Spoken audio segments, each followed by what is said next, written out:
Morning. ഇന്ന് നമ്മൾ വളരെ വിശിഷ്ടമായൊരു പലഹാരമാണ് ഉണ്ടാക്കുന്നത്. അതായത് അരിപ്പത്തൽ. പാലക്കാട്ടുകാരുടെ വളരെ വെറൈറ്റി ആയിട്ടുള്ളൊരു പലഹാരമാണ് അരിപ്പത്തൽ. തലേ ദിവസം തന്നെ നമ്മൾ പുഴുങ്ങലരി വെള്ളത്തിൽ കുതിരാൻ അനുവദിക്കുക.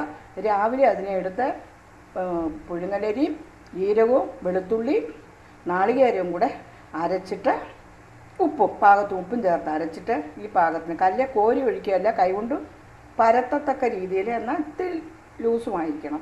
അങ്ങനെ പരത്തിയിട്ട് അതിൻ്റെ മുകളിൽ ആവശ്യമെങ്കിൽ തേങ്ങ അരച്ചിട്ടുണ്ട്, കുറച്ച് തേങ്ങയും കൂടെ വിതറിയിട്ട് അതിൻ്റെ മുകളിൽ കുറച്ച് നല്ലെണ്ണയും ഒഴിച്ച് ഇതിനെ ഇനി നല്ലോണം മൂക്കുമ്പം തിരിച്ചിട്ട് ഈ ഭാഗം മൂക്കുമ്പോൾ അടുത്ത ഭാഗവും നല്ലോണം തിരിച്ചിട്ട്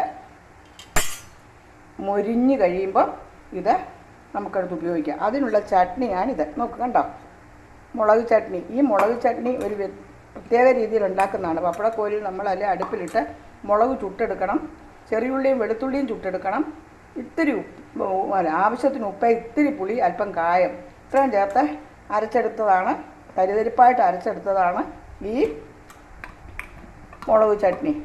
ഞങ്ങൾക്ക് 2 പേർക്ക് ഇത് മതിയല്ലോ. അപ്പോൾ ഇന്ന്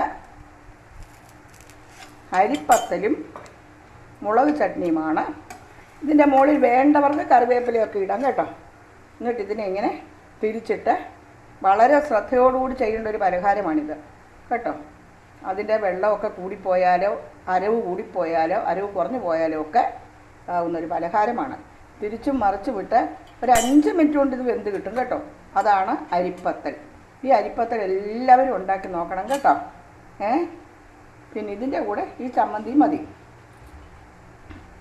അപ്പോൾ എല്ലാവർക്കും ഒരു സുപ്രഭാതം നേർന്നുകൊണ്ട് ഈ അരിപ്പത്തൽ കഴിക്കുന്നതിന് വേണ്ടി പാലക്കാട്ടുകാരുടെ പ്രധാനപ്പെട്ട ഒരു പലഹാരമാണ് പത്തൽ. അത് അരി കൊണ്ട് ഉണ്ടാക്കുന്നതാണ്. ഗോതമ്പൊടിയൊന്നും ആയാൽ പത്തലാകില്ല. ഞങ്ങളുടെ നാട്ടിലൊക്കെ പത്തൽ എന്ന് പറഞ്ഞാൽ പാമ്പിനെ തല്ലാനായിട്ട് വേലിക്ക് നിൽക്കുന്ന കമ്പ് സീമക്കൊന്നയുടെ കമ്പെടുത്ത് പാകപ്പെടുത്തി എടുക്കുന്നതിനാണ്, ആ വടിക്കാണ് പത്തൽ എന്ന് പറഞ്ഞത്. ഇത് പാലക്കാട്ടുകാരുടെ അതിവിശിഷ്ടമായ പത്തൽ കേട്ടോ. എല്ലാവരും ഇത് ഉണ്ടാക്കി നോക്കണം. 2 സൈഡും നല്ലോണം മൊരിയണം കേട്ടോ.